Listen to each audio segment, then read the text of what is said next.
এবং তিনি আমার যাবতীয় অভাব পূরণ করেন। দুনিয়ার কেউ আমার কোনো অভাব পূরণ করতে পারে না, দুনিয়ার কেউ আমার উপকার করতে পারে না যদি না তিনি মঞ্জুর করেন। তিনি মঞ্জুর করলে উপকার পাবো, তিনি মঞ্জুর না করলে যত ওষুধ খান কোনো কাজে লাগবে না, যত ডাক্তার কবিরাজ দেখেন কোনো কাজে লাগবে না, যত মানুষের বাড়ি যান কোনো কাজে লাগবে না।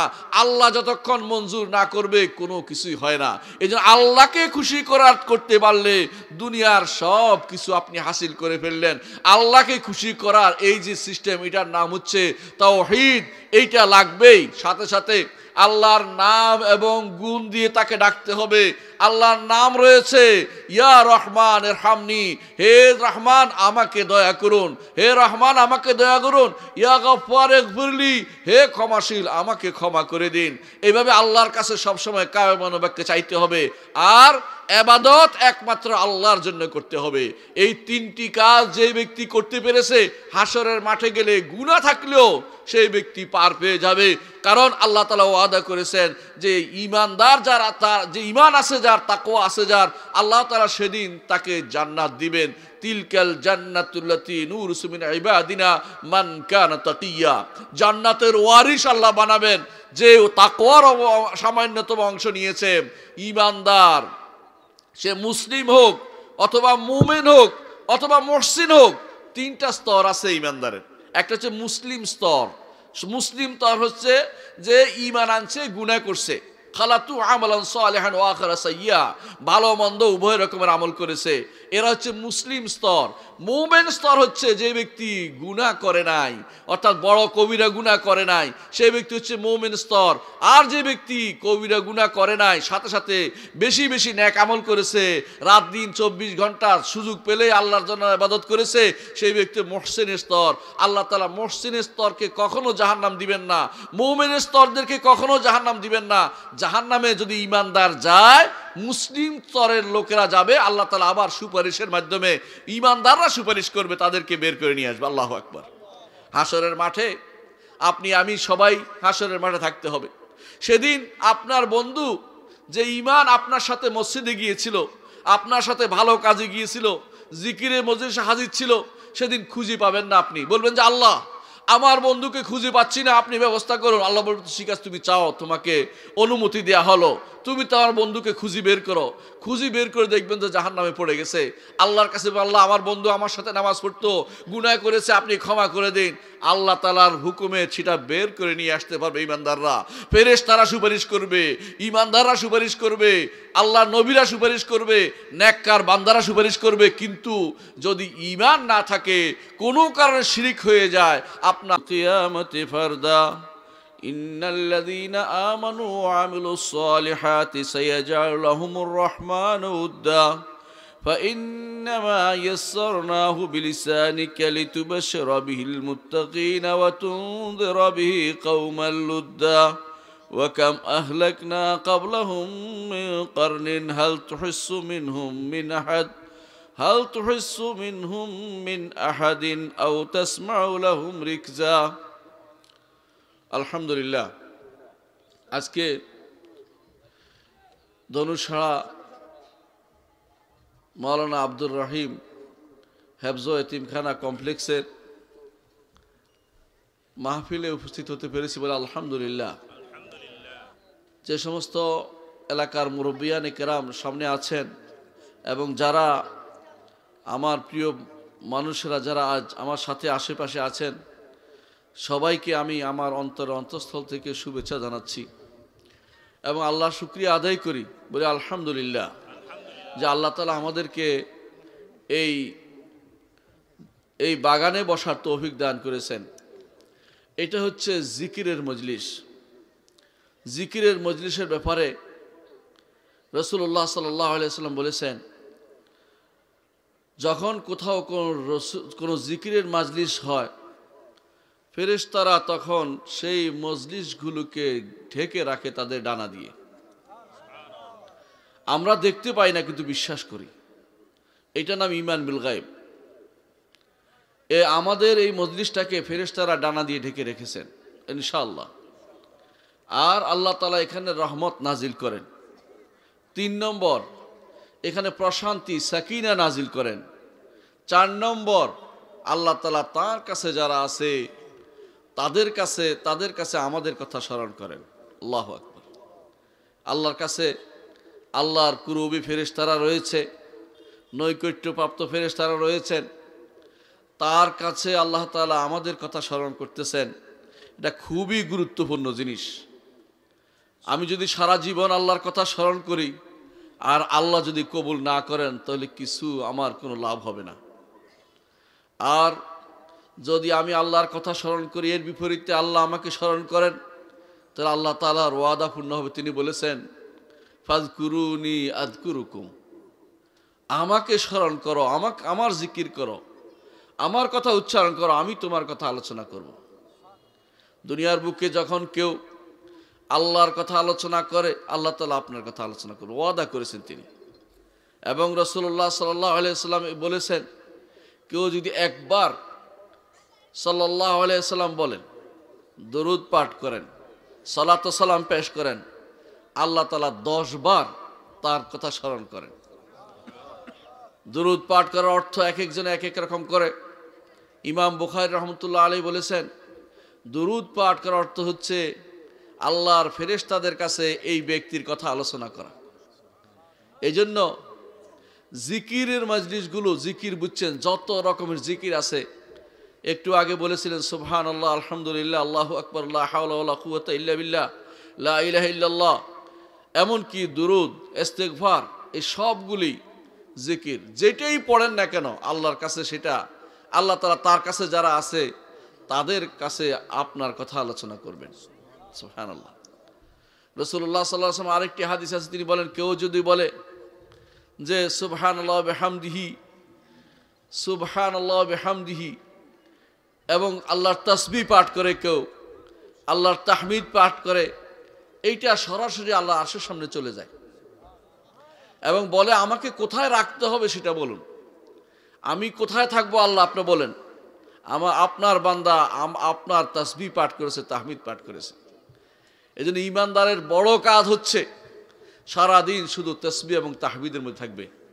সুবহানাল্লাহ, আলহামদুলিল্লাহ, আল্লাহু আকবার, লা ইলাহা ইল্লাল্লাহ, লা হাওলা ওয়ালা কুওয়াতা ইল্লা বিল্লাহ, ইস্তিগফার, এবং যখন রাসূলের উপর দরুদ সালাত ও সালাম পাঠ করবে সবগুলি কাজে লেগে যাবে, একটাও বাদ যাবে না। আল্লাহ তাআলার কাছে আপনার মনে হতে পারে যে আমি যে আমল করেছি এগুলি কোথায়। আল্লাহ তাআলা বলেছেন কোরআনে কারীমে যে আল্লাহ তাআলা তিনি ঈমানদারের কোনো কিছু, মুহসিনের কোনো কিছু তিনি নষ্ট হতে দেন না। সুতরাং আপনার আমার যে আমল আছে একটু নষ্ট হবে না, একটু নষ্ট হবে না। শুধু বিশ্বাস রাখতে হবে যে আল্লাহর কাছে জমা রেখে দিয়েছি, আল্লাহর কাছে জমা রেখে দিয়েছি। আমি আপনি যা করি আল্লাহর কাছে সেটা জমা রয়ে গেছে, তিনি সেটা জমা রাখবেন এবং হাসরের দিন তিনি সেটা বের করবেন। হাদিসে আছে রাসূলুল্লাহ সাল্লাল্লাহু আলাইহি ওয়াসাল্লাম বলেছেন যে আল্লাহ তাআলা দুনিয়ার বুকে যে কেউ কিছু একটা দান করে, কিছু একটা করে, আল্লাহ তাআলা বাড়াতে বাড়াতে পুরো উপত্যকা করে ফেলেন, বিশাল করে ফেলেন। এমনকি কেউ কেউ হাসরের দিন বলবে আল্লাহ এত আমল তো আমি করি নাই, আল্লাহ তাআলা বলবেন এগুলি তোমার জন্য সংরক্ষিত করা হয়েছে। এমনকি সন্তানের আমল তার পিতা মাতার জন্য সংরক্ষিত হয়ে যায়, সন্তানের আমল তার পিতা মাতার জন্য সংরক্ষিত হয় যদি পিতামাতা তাকে দ্বীনের কাজে ব্যয় করে থাকেন। বুঝছেন কিনা? আপনার ছেলেকে আপনি মাদ্রাসায় পড়িয়েছেন, হাফেজ বানিয়েছেন, আপনার ছেলেকে আলেম বানিয়েছেন, আপনার ছেলেকে দ্বীন বুঝার জন্য তৌফিক দিয়েছেন, সুযোগ দিয়েছেন, চেষ্টা করেছেন, ব্যয় করেছেন, আপনার শ্রম ছিল। আপনার ছেলের সারা জীবনের আমল, সমপরিমাণ আমল আপনার আমল নামায় যোগ হয়ে যাবে। কত বড় লাভ আর লাভ। আর ওই ব্যক্তি দুর্ভাগা যেই ব্যক্তি সন্তানকে সম্পদ বানাতে পারে নাই, সন্তানের জন্য সম্পদ রেখে গেছে কিন্তু সন্তানকে সম্পদ বানাতে পারে নাই। সন্তানকে আখিরাতের সম্পদ বানিয়ে ফেলুন। এই সন্তান আপনার কবরেও কাজে লাগবে। সুবহানাল্লাহ উপরে পড়লে কবরে এক অংশ চলে যাবে আপনার। হাসরের মাঠে আপনার সন্তান আপনার জন্য সুপারিশ করতে আসবে। আপনার সন্তান আপনার সব জায়গায় কাজে লাগবে যদি দ্বীনের উপর থাকে। আর যদি দ্বীনের উপর না থাকে তাহলে আপনি যত চেষ্টাই করুন না কেন, মৃত্যুর সাথে সাথে উপরের আমল উপরে, নিচের আমল নিচে চলে গেছে, আপনার আর কিছু পাওয়ার নাই। এই জন্য এই যে মাদ্রাসাগুলোকে আব্বাজান প্রতিষ্ঠা করেছেন, অনেকগুলো মাদ্রাসা, অনেক প্রতিষ্ঠান করেছেন, শেষ জীবনে তিনি এই মাদ্রাসা প্রতিষ্ঠা করেছেন। গত বছর বা আগের বছরগুলোতে একসাথে ছিলাম, আপনারা দেখেছেন। এই বছর আব্বাজানকে হাসপাতালে রেখে এসেছি, কিছুই করতে পারছি না, আল্লাহর কাছে দোয়া করছি শুধুমাত্র। আপনারাও দোয়া করবেন আল্লাহ যেন তাকে সুস্থতা দান করে। তার প্রতিষ্ঠানের জন্য আপনাদের যে মায়া, এটা আমাকে অত্যন্ত বেশি আমাকে আবেগ আপ্লুত করে দিয়েছে। আপনারা সবাই এই মায়ার মধ্যে আছি। যেভাবে তিনি আপনাদেরকে সারা জীবন মায়ার টানে কোথাও যান না। যদি বলতাম যে ওদিকে যান, ওদিকে যান, চলেন আমার ঢাকায় যাবেন, কোথাও যাবেন, সবসময় বলতে এলাকার মানুষ, এলাকার মানুষ, এলাকার মানুষ যেন তার দ্বিতীয় চোখ। উনি সবসময় ওনাদের জন্য চিন্তা করতেন যে এরা কোথায় যাবে, এরা বিভিন্ন প্রয়োজনে আসে কাছে কথা বলতে, পরামর্শ নিতে, এদের জন্য তিনি সব কিছু করতেন। আব্বাজানকে যদি ভালোবাসেন, আলেমকে ভালোবাসার মধ্যে আপনাদের লাভ বেশি। যাকে ভালোবাসবেন তার সাথে আপনার হাসর হবে। আমার কথা নয়, মুহাম্মদুর রাসূলুল্লাহ সাল্লাল্লাহু আলাইহি সাল্লাম এই কথা বলেছেন। আনাস ইবনে মালিক রাদিয়াল্লাহু আনহু বলেন, একদিন আমি রসুলের কাছে বসা ছিলাম, এমন সময় এক লোক এসে বলল, ইয়া রাসূলুল্লাহ, কিয়ামত কবে হবে? তখন রাসূলুল্লাহ সাল্লাল্লাহু আলাইহি ওয়াসাল্লাম বললেন, কিয়ামতের জন্য তুমি কি আমল করেছো এটা বলো।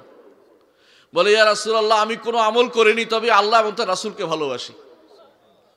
রাসূলুল্লাহ সাল্লাল্লাহু আলাইহি ওয়াসাল্লাম তখন বললেন, একজন মানুষের হাসর তার সাথে হবে যাকে সে ভালোবাসে, যাকে সে ভালোবাসে তার সাথে হাসর হবে। একজন মানুষ যদি কোনো দুনিয়ার খেলোয়াড়দের ভালোবাসে তার সাথে হাসর হবে। কোথায় যাবে চিন্তা করে দেখুন। আর দুনিয়ার ইমানদারদের ভালোবাসে, নেককারদের ভালোবাসে, তাদের সাথে তার হাসর হবে। রাসূলুল্লাহ সাল্লাল্লাহু আলাইহি ওয়াসাল্লাম সাহাবী আনাস ইবনে মালিক রাদিয়াল্লাহু আনহু বলেন, সেই দিন ছিল আমার জীবনের শ্রেষ্ঠতম দিন, কারণ আমি রাসূলকে ভালোবাসি, আমি আবু বকরকে ভালোবাসি, আমি ওমরকে ভালোবাসি, আমি চাই আমি যেন তাদের সাথে আমার হাসর হয়। এ ছিল সাহাবায়ে কেরামের ইচ্ছা। তারা ভালো মানুষের সাথে থাকার ব্যাপারে সব সময় আখিরাতে কার সাথে তার হাসর হবে সেই জিনিসটা তারা চিন্তা করতেন। হাসরের মাঠে আমাদের সবাইকে যেতে হবে। সেদিন দুটি ভাগ হয়ে যাবে, ফারিকুন ফিল জান্নাতি ও ফারিকুন ফিস সাঈর। একদল জান্নাতের দল হবে, আরেক দল জাহান্নামের দল হবে। আল্লাহ বলে দিয়েছেন, এখানে কোনো আর তৃতীয় কোনো জায়গা নেই। দুনিয়ার বুকে আপনি হয়তো মনে করতে পারছেন যে আমাকে ভুলে যাওয়া হবে, আমাকে ফেলে রাখা হবে, কোনো রকমে বেঁচে যাব। কোনো সুযোগ নাই, কোনো সুযোগ নাই। দুই ভাগের এক ভাগে পড়ে যেতেই হবে। যাদের আমল নামা সমান সমান হয়ে যাবে, প্রথমে কিছুদিন তারা আরাফে থাকবে, কিন্তু শেষ পরিণতি তাদের জান্নাতেই হবে। সমান সমান হলেও আল্লাহ তাআলা দয়া করে শেষে জান্নাত দিয়ে দিবেন। কিন্তু রাসূলের সুপারিশের কারণে কখনো কখনো তারা জান্নাতে চলে যাবে। কিন্তু শর্ত হচ্ছে একটাই, ঈমান এবং আমলে সালেহ নিয়ে, কিছু আমল নিয়ে গেছে, কিছু ঈমান নিয়ে গেছে, এইটা নিয়ে হাসরের মাঝে গেছে। আর ভালো মানুষদের সাহচর্যে থেকেছে, তারা ভালো মানুষদের সাথে তাদের হাসর হবে। কোরআনে কারিমে আল্লাহ তাআলা বলেছেন যে ফাউলাইকা মাআল্লাযিনা, যে ব্যক্তি ঈমান ও আমল সালেহ করবে, ফাউলাইকা মাআল্লাযিনা আনআমাল্লাহু আলাইহিম, তাদের সাথে তাদের হাসর হবে, তাদের সাথে তাদের শেষ পরিণতি হবে। আনআমাল্লাহু আলাইহিম, যাদের উপর আল্লাহ নেয়ামত দিয়েছেন, মিনান নাবিয়্যিন ওয়াস সিদ্দিকিন ওয়াস শুহাদা ওয়াস সালিহিন। এই চার শ্রেণী জগতের শ্রেষ্ঠ মানুষ তারা। নবীরা, নবীদের চেয়ে সত্যবাদী আর কেউ নাই।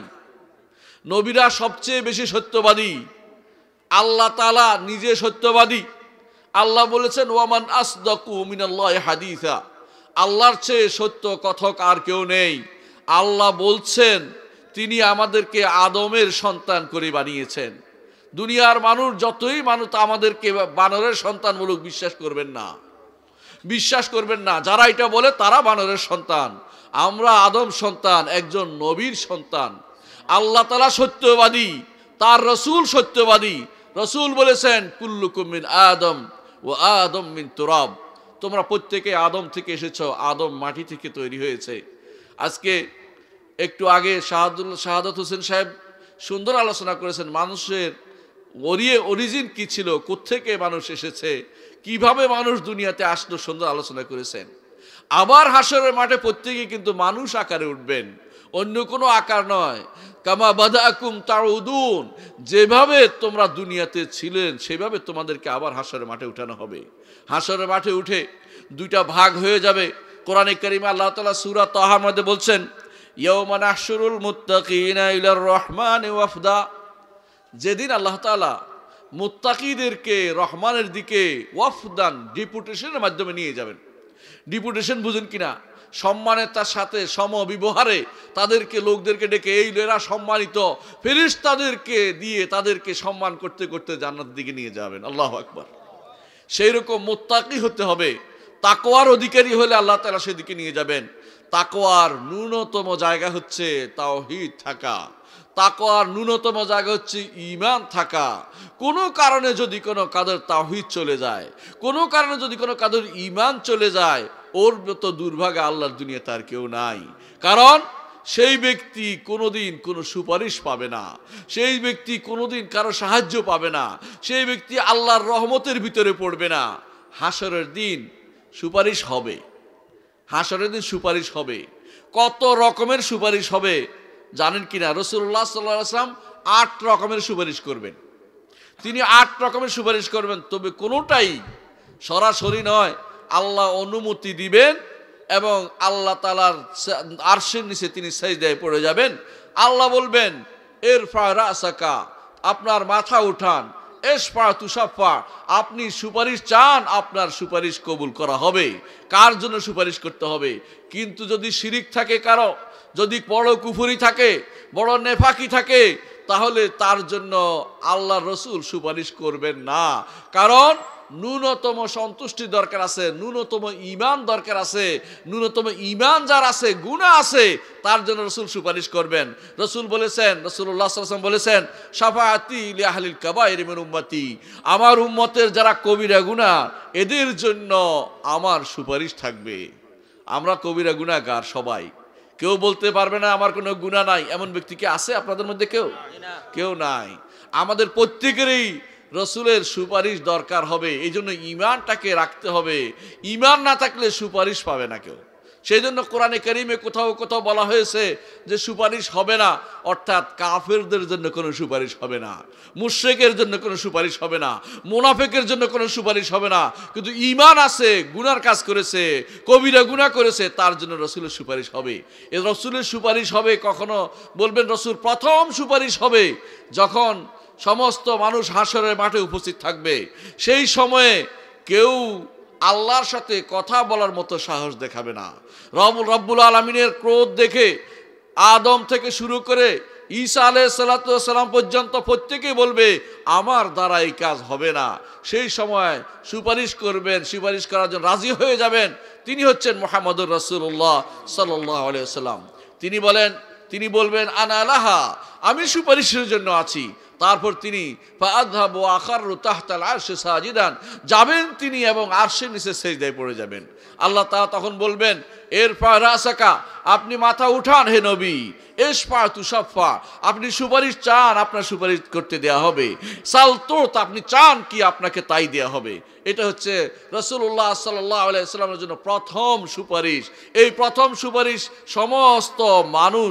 সমস্ত মানুষকে পাবে, অর্থাৎ আদম থেকে শুরু করে মুহাম্মদুর রাসূলুল্লাহ সাল্লাল্লাহু আলাইহি ওয়াসাল্লাম উম্মত, শেষ উম্মতটি পর্যন্ত সবার জন্য এই সুপারিশ বরাদ্দ রয়েছে। এই সুপারিশ ছাড়া কোনো ব্যক্তির সামনে আগানোর কোনো সুযোগ নেই। এই জন্য মুহাম্মদুর রাসূলুল্লাহ সাল্লাল্লাহু আলাইহি ওয়াসাল্লাম বলেছেন আনা সাইয়্যিদু ওয়ালাদি আদম ইয়াউমাল কিয়ামা ওয়ালা ফখর, কিয়ামতের দিন আমি সমস্ত বনি আদমের সরদার হব, সৈয়দ হব। আমি সেটা অহংকার করে বলছি না। রসুল অহংকার করে বলেননি, শুধু খবর দেওয়ার জন্য, জানিয়ে দেওয়ার জন্য যে তিনি সবার নেতা হবেন। তিনি আলো বলেছেন, আদামু ফামা দুনাহু তাহতা লিওয়া ইয়াউমাল কিয়ামা। রসুলের হাতে থাকবে লিওয়া, ঝান্ডা, যেই ঝান্ডার নাম হবে লিওয়াউল হামদ, প্রশংসার ঝান্ডা। কারণ তিনি মুহাম্মদ, তিনি প্রশংসিত।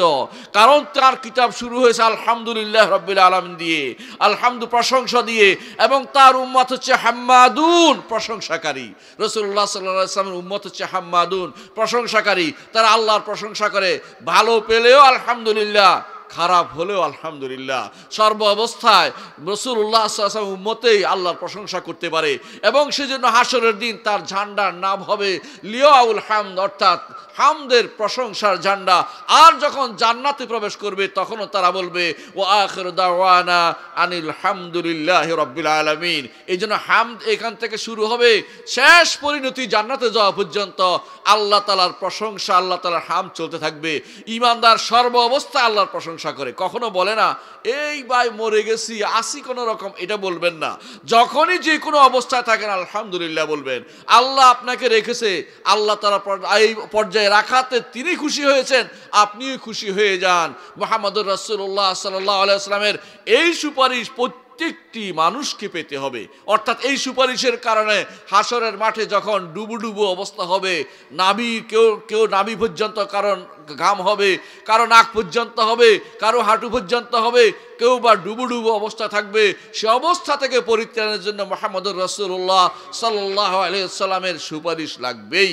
কোনো ব্যক্তি পার পেতে পারবে না, হাসরের মাঠ থেকে কেউ এদিক সেদিক যেতেও পারবে না। ওয়াল মালাকু আলা আরজাইহা, মালাক ফেরেশতারা হাসরের মাঠের চারপাশ ঘিরে আছেন, কেউ পালিয়ে যাওয়ার কোনো সুযোগ থাকবে না। এমন এক মাঠ হবে, যেই মাঠে কোনোদিন কারো উপরে কোনো জুলুম করা হয়নি। ইয়াউমা তুবাদদাল আরদু গায়রাল আরদি ওয়াস সামাওয়াত ওয়া বারাজু লিল্লাহিল ওয়াহিদিল কাহার। আসমান পরিবর্তন হবে, জমিন পরিবর্তন হবে আল্লাহর জন্য। এমন এক মাঠে আমরা একত্রিত হব, যেই মাঠে কারো উপরে জুলুম হয় নাই, যেই মাঠে কোনো পাহাড় পর্বত নাই, যেই মাঠে উঁচু নিচু নাই, যেই মাঠে কোনো খাদ নাই, যেই মাঠে কারোর জন্য কেউ কিছু করার ক্ষমতা রাখে না, পালানোর ক্ষমতা রাখে না। এমন এক মাঠে আমাদের প্রত্যেককে সেদিন উপস্থিত হতে হবে। সেদিন প্রথম সুপারিশ করবে সাইয়্যিদুল খালক মুহাম্মদুর রাসূলুল্লাহ সাল্লাল্লাহু আলাইহি ওয়াসাল্লাম। সেই সুপারিশ পেতে হলে ঈমান নিয়ে হাসরের মাঠে যেতে হবে, এবং তাকওয়ার ন্যূনতম তাকওয়া না হলে তাকওয়া মুত্তাকি বলা যায় না, সেরকম একটু তাকওয়া নিয়ে যেতে হবে। সেটা হচ্ছে ঈমান নিয়ে যেতে হবে, ঈমান নিয়ে যেতে হবে, আল্লাহর তাওহীদ নিয়ে যেতে হবে। হাসরের মাঠে যাওয়ার আগে সিদ্ধান্ত এটাই নিন যে আল্লাহ তাআলা আমার রব, তিনি আমাকে সৃষ্টি করেছেন, তিনি আমার মালিক, এবং তিনি আমার যাবতীয় অভাব পূরণ করেন। দুনিয়ার কেউ আমার কোনো অভাব পূরণ করতে পারে না, দুনিয়ার কেউ আমার উপকার করতে পারে না যদি না তিনি মঞ্জুর করেন। তিনি মঞ্জুর করলে উপকার পাবো, তিনি মঞ্জুর না করলে যত ওষুধ খান কোনো কাজে লাগবে না, যত ডাক্তার কবিরাজ দেখেন কোনো কাজে লাগবে না, যত মানুষের বাড়ি যান কোনো কাজে লাগবে না। আল্লাহ যতক্ষণ মঞ্জুর না করবে কোনো কিছুই হয় না। এই জন্য আল্লাহকে খুশি করতে পারলে দুনিয়ার সব কিছু আপনি হাসিল করে ফেললেন। আল্লাহকে খুশি করার এই যে সিস্টেম, এটার নাম হচ্ছে তাওহীদ। এইটা লাগবেই। সাথে সাথে আল্লাহর নাম এবং গুণ দিয়ে তাকে ডাকতে হবে। আল্লাহর নাম রয়েছে ইয়া রহমান ইরহামনি, হে রহমান আমাকে দয়া করুন, হে রহমান আমাকে দয়া করুন। ইয়া গফফার ইগফিরলি, হে ক্ষমাশীল আমাকে ক্ষমা করে দিন। এইভাবে আল্লাহর কাছে সবসময় কায়ম মনোবাক্যে চাইতে হবে। আর ইবাদত একমাত্র আল্লাহর জন্য করতে হবে। এই তিনটি কাজ যে ব্যক্তি করতে পেরেছে, হাসরের মাঠে গেলে গুনাহ থাকলেও সেই ব্যক্তি পার পেয়ে যাবে। কারণ আল্লাহ তাআলা ওয়াদা করেছেন যে ঈমানদার যারা, তার যে ঈমান আছে যার, তাকওয়া আছে যার, আল্লাহ তাআলা সেদিন তাকে জান্নাত দিবেন। তিলকাল জান্নাতুল্লাতী নুরসু মিন ইবাদিনা মান কানা তাকিয়া। জান্নাতের ওয়ারিশ আল্লাহ বানাবেন যে তাকওয়ার সামান্যতম অংশ নিয়েছে। ঈমানদার, সে মুসলিম হোক অথবা মুমিন হোক অথবা মুহসিন হোক, তিনটা স্তর আছে ঈমানদারের। একটা হচ্ছে মুসলিম স্তর। মুসলিম স্তর হচ্ছে যে ঈমান আনছে, গুনাহ করছে, খালাতু আমালান সালিহান ওয়া আখারা সাইয়্যা, ভালো মন্দ উভয় রকমের আমল করেছে। এরা হচ্ছে মুসলিম স্তর। মুমিন স্তর হচ্ছে যে ব্যক্তি গুনাহ করে নাই, অর্থাৎ বড় কবিরা গুনাহ করে নাই, সেই ব্যক্তি হচ্ছে মুমিন স্তর। আর যে ব্যক্তি কবিরা গুনাহ করে নাই, সাথে সাথে বেশি বেশি নেক আমল করেছে, রাত দিন 24 ঘন্টা সুযোগ পেলে আল্লাহর জন্য ইবাদত করেছে, সেই ব্যক্তি মুহসিনের স্তর। আল্লাহ তাআলা মুহসিনের স্তরকে কখনো জাহান্নাম দিবেন না, মুমিনের স্তরদেরকে কখনো জাহান্নাম দিবেন না। জাহান্নামে যদি ঈমানদার যায়, মুসলিম স্তরের লোকেরা যাবে, আল্লাহ তাআলা আবার সুপারিশের মাধ্যমে ঈমানদাররা সুপারিশ করবে, তাদেরকে বের করে নিয়ে আসবে। আল্লাহু আকবার। হাসরের মাঠে আপনি আমি সবাই হাসরের মাঠে থাকতে হবে। সেদিন আপনার বন্ধু যে ঈমান আপনার সাথে মসজিদে গিয়েছিল, আপনার সাথে ভালো কাজে গিয়েছিল, জিকিরে মজলিসে হাজির ছিল, সেদিন খুঁজে পাবেন না। আপনি বলবেন যে আল্লাহ, আমার বন্ধুকে খুঁজে পাচ্ছি না, আপনি ব্যবস্থা করুন। আল্লাহ বলবেন ঠিক আছে, তুমি চাও, তোমাকে অনুমতি দেয়া হলো, তুমি তো আমার বন্ধুকে খুঁজে বের করো। খুঁজে বের করে দেখবেন যে জাহান্নামে পড়ে গেছে। আল্লাহর কাছে আল্লাহ, আমার বন্ধু আমার সাথে নামাজ পড়তো, গুনাহ করেছে, আপনি ক্ষমা করে দিন। আল্লাহ তাআলার হুকুমে সেটা বের করে নিয়ে আসতে পারবে ঈমানদাররা। ফেরেশতারা সুপারিশ করবে, ঈমানদাররা সুপারিশ করবে, আল্লাহর নবীরা সুপারিশ করবে, নেককার বান্দারা সুপারিশ করবে। কিন্তু যদি ঈমান না থাকে, কোনো কারণে শিরিক হয়ে যায়, আপনার সব আমল বরবাদ হয়ে যাবে। আগের জীবনের যত আছে সব বরবাদ হয়ে যাবে। পরে যদি কোনো তওবা করে ফিরে আসেন, নতুন করে আমল যোগ হবে, আগেরটা কিন্তু বাতিল হয়ে যাবে। এর অর্থ হচ্ছে ঈমানদার সারা জীবন যেন তাকওয়া থেকে দূরে না যায়, চেষ্টা করবে কোনো কারণে যেন আমার শিরিক না হয়ে যায়। শিরিক হলে শেষ, কুফরি হলে শেষ, মুনাফিকি হলে শেষ হয়ে যায়। ঈমানদার কুফরিতে যেতে পারে না, কুফরি করতে পারে না, ঈমানদার শিরিক করতে পারে না, ঈমানদার নেফাকি করতে পারে না। করলে ঈমানদার থাকে না, ঈমান থাকে না। তখন কোথায় যাবে? আল্লাহ তাআলা বলছেন কোরআনে কারীমে, ওয়া নাসুকুল মুজরিমিনা ইলা জাহান্নামা উরদা। আর পিটিয়ে পিটিয়ে জাহান্নামে মুজরিমদেরকে জাহান্নামের দিকে নিয়ে ফেলা হবে। কারা মুজরিম? অপরাধী যারা। কারা কারা? আল্লাহ কোরআনে কারীম বলেছেন, ওয়ামান আরাদা আন যিকরি ফাইন্না লাহু মাঈশাতান দানকা। যেই ব্যক্তি আল্লাহর জিকির থেকে মুখ ফিরিয়ে থাকে, সে হচ্ছে নিকৃষ্টতম জালেম। ওয়ামান আযলামু মিম্মান যুক্কিরা বিআয়াতিহি ফাআরদা আনহা ইন্না মিনাল মুজরিমিনা মুনতাকিমুন। আল্লাহর কোরআনের কথা বলা হচ্ছে, রাসূলের হাদিসের কথা বলা হচ্ছে, আল্লাহর রাসূলের সাহাবীদের কথা বলা হয়েছে, নেককার বান্দাদের কথা বলা হয়েছে। এইটা তাদের ভালো লাগে না, এইটা থেকে মুখ ফিরিয়ে নিয়ে বসে আছে। ওখানে বসে এখানে বসে আল্লাহ তাআলার কথা শুনতে তাদের মজা লাগে না, রাসূলের কথা শুনতে ভালো লাগে না। এই মানুষগুলি হচ্ছে মুজরিম। এদের ব্যাপারে আল্লাহ তাআলা কোরআনে কারীম বলেছেন, ওয়া নাসুকুল মুজরিমিনা ইলা জাহান্নামা উরদা। যারা মুজরিম তাদেরকে পিটিয়ে পিটিয়ে ধাক্কায় ধাক্কায় তাদেরকে জাহান্নামে নিয়ে ফেলা হবে। আমার কথা নয়, কোরআনের কথা। আপনারা একটু আয়াতটা শুনে নেন, কি বলছে আল্লাহ তাআলা। এই সময় আপনার মনে হতে পারে, আমার জন্য যদি সুপারিশ হতো, আপনার জন্য হবে। যার ঈমান আছে তার জন্য সুপারিশ হবে। কেউ যদি বলে যে সুপারিশ হবে না, সে মিথ্যুক। সুপারিশ হবে, কিন্তু শর্ত হচ্ছে একটু ঈমান থাকতে হবে, আল্লাহর সামান্যতম সন্তুষ্টি আপনার মধ্যে থাকতে হবে। যে লোকটা ঈমান আনছে, আচ্ছা ভুল করেছে, ঠিক আছে, তার জন্য কেউ সুপারিশ করুক, সুপারিশ করতে সুযোগ দেওয়া হবে। কিন্তু কাফেরের জন্য কোনো সুপারিশ হবে না। এমনকি রাসূলুল্লাহ সাল্লাল্লাহু আলাইহি ওয়াসাল্লাম তার আবু তালেবের জন্য তিনি সুপারিশ করতে পারবেন না, বরং সুপারিশ একটু করবেন, সেই কারণে যে কাফেরকে জাহান্নাম থেকে মুক্তি দেওয়া হবে না, হালকা আযাব দেওয়া হবে আবু তালেবকে। সবচেয়ে হালকা আযাব পাবে আবু তালেব। হাসরের মাঠে তাকে রাখা, জাহান্নামের পাশে তাকে রাখা হবে, যেখানে একটা জুতা পরিয়ে দেওয়া হবে, যেই জুতার কারণে মগজ পর্যন্ত তার উতরাতে থাকবে। কেন? কারণ সে কাফের, এই জন্য তার সুপারিশে তাকে জান্নাতে দেওয়ার সুযোগ হয় নাই। কাফেরের জন্য কোনো সুপারিশ হবে না। ইব্রাহিম আলাইহিস সালাতু ওয়াস সালাম, জগতের মধ্যে যদি শ্রেষ্ঠ ব্যক্তি কেউ থাকে, মুহাম্মদ রাসূলুল্লাহ সাল্লাল্লাহু আলাইহি ওয়াসাল্লামের পরে ইব্রাহিম আলাইহিস সালাতু ওয়াস সালাম শ্রেষ্ঠ ব্যক্তি। ঠিক কিনা বলেন? ইব্রাহিম আলাইহিস সালাতু ওয়াস সালাম তার বাপের জন্য আল্লাহর কাছে ওয়াদা করেছিলেন, রব্বি লা তুখজিনি ইয়াওমা ইউবাসুন, আল্লাহ ওয়াগফির লি আবি ইন্নাহু কানা মিনাদ দাল্লিন। আল্লাহ আমার পিতাকে ক্ষমা করে দিন, তিনি তো পথভ্রষ্ট। কিন্তু ক্ষমা করার দোয়া আল্লাহ কবুল করেন নাই। হাসরের মাঠে আসবেন, তিনি বলবেন, বুখারীতে আসছে হাদিসটি, যে তিনি বলবেন, আল্লাহ আপনি তো ওয়াদা করেছেন আমাকে অপমান করবেন না। আমার এর চেয়ে বড় অপমান কি? আমার বাবা জাহান্নামে যাবে, এটা আমার জন্য অপমানজনক না? আল্লাহ তাআলা বলবেন, আচ্ছা ঠিক আছে।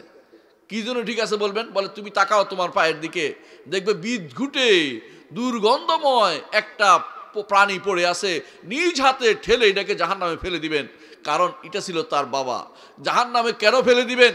কারণ তার জন্য আল্লাহ তাআলা কোনো কাফেরের জন্য জান্নাত আল্লাহ তাআলা দেননি। কাফের কোনোদিন জান্নাতে যেতে পারবে না, কোনো কাফের কোনোদিন জান্নাতে যেতে পারবে না, কোনো মুশরিক কোনোদিন জান্নাতে যেতে পারবে না, কোনো মুনাফিক কোনোদিন জান্নাতে যেতে পারবে না। জান্নাতে যেতে হলে রাসূলুল্লাহ সাল্লাল্লাহু আলাইহি ওয়াসাল্লাম বলেছেন, আলা লা ইয়াদখুলুল জান্নাতা ইল্লা নাফসু মুমিনা, জেনে রাখো জান্নাতে শুধুমাত্র প্রবেশ করবে নাফসুন মুমিনা, এমন নফস যার মধ্যে ঈমান আছে। মিসকাল হাব্বাতিন মিন ঈমান, খারদাল মিন ঈমান। হাদিসে আছে রাসূলুল্লাহ সাল্লাল্লাহু আলাইহি ওয়াসাল্লাম বলেছেন, হাশরের মাঠে রাসূলুল্লাহ সাল্লাল্লাহু আলাইহি ওয়াসাল্লাম আল্লাহর কাছে যাবেন, যায় সিজদায় পড়ে যাবেন। আল্লাহ তাআলা বলবেন, এখন কি জন্য এসেছো? বিচার তো শুরু হয়ে গেছে। তখন বলবে, ইয়া রাব্বুল আলামিন, আমার কিছু উম্মতকে খুঁজে পাচ্ছি না। তারা কোথায়? বলে যে আপনি খুঁজে দেখুন, জাহান্নামের মধ্যে যদি এক বিন্দু পরিমাণ ঈমানের কেউ থাকে, তাকেও আপনি বের করে নিয়ে আসেন। রাসূলুল্লাহ সাল্লাল্লাহু আলাইহি ওয়াসাল্লাম তখন তিনি বারবার গিয়ে জাহান্নামে থেকে অনেক ঈমানদারদেরকে বের করে নিয়ে আসবেন, যাদের মুষ্টিমেয় ঈমান ছিল কিন্তু গুনাহ করেছে, অপরাধ করেছে, কিন্তু জাহান্নাম থেকে বের করে আনবেন। আনার পরে জান্নাতের মাথার মধ্যে একটা জায়গা থাকবে, এটার মধ্যে ফেলবেন। এটার ভিতরে ফেলার পরে তারা আবার কয়লা থেকে মানুষে পরিণত হয়ে যাবে, অর্থাৎ কয়লা একেবারে কয়লা হয়ে গেছে আগুনে পড়ে, এইটার ভিতরে ফেলবেন, আবার এটা মানুষে পরিণত হবে, অর্থাৎ পূর্ণ একজন মানুষ হবে। তারপর তাদের কপালের মধ্যে লেখা থাকবে জাহান্নামীয়ুন, অর্থাৎ জাহান্নাম থেকে মুক্ত হয়ে আসছে। কিন্তু এরপরে তারা কান্নাকাটি করবে, আল্লাহ আমাদের দেখে মানুষে কি বলবে, দয়া করে এটা সরাইয়ে দিন। তারপর সেটা সরিয়ে দেওয়া হবে। এই হচ্ছে মুহাম্মদুর রাসূলুল্লাহ সাল্লাল্লাহু আলাইহি ওয়াসাল্লাম। তিনি হাইয়ান ওয়া মাইয়িতান, জীবিত মৃত সর্বাবস্থায় আপনার সবচেয়ে কাছের মানুষ। আপনার সবচেয়ে কাছের মানুষ হচ্ছে মুহাম্মদুর রাসূলুল্লাহ সাল্লাল্লাহু আলাইহি ওয়াসাল্লাম। লাকাদ জাআকুম রাসূলুম মিন আনফুসিকুম আজিজুন আলাইহি মা আনিতুম হারিসুন আলাইকুম বিল মুমিনিনা রাউফুর রহিম। লাকাদ জাআকুম রাসূলুম মিন আনফুসিকুম, তোমাদের মধ্যে থেকে তোমাদের জন্য একজন রাসূল পাঠিয়েছি। আজিজুন আলাইহি মা আনিতুম, যেটা তোমাদেরকে কষ্ট দেয় সেটা তাকে কষ্ট দেয়। আপনাকে কষ্ট দিবে এটা রাসূল করতে রাজি হন নাই। আপনি জানেন 3 দিন তিনি তারাবির সালাত জামাতে পড়েছেন, 4th দিন জামাতে পড়ার জন্য বের হচ্ছেন না। সাহাবায়ে কেরাম বাইরে বসে আছেন, সারা রাত ধরে রাসূল বের হবে, কিন্তু রাসূল আর বের হন নাই। শেষ মুহূর্তে সালাতের আগে বের হয়ে বলতেছেন, আমি দেখছি তোমরা কি করছো, কিন্তু আমি বের হই না। আমার আশঙ্কা হয়েছিল যদি আমি আজকেও বের হইতাম, যদি আল্লাহ ফরজ করে দেয় যে উম্মতের উপর তোমাদেরকে সারা রাত ধরে তারাবি পড়া ফরজ করে দিলাম, তাহলে তোমরা পারতে না। নফল হিসেবে থাকলো, কিন্তু ফরজ করার দরকার নেই, তোমাদের উপর ফরজ করার জন্য না, সেই জন্য তিনি সেটা করেন নাই।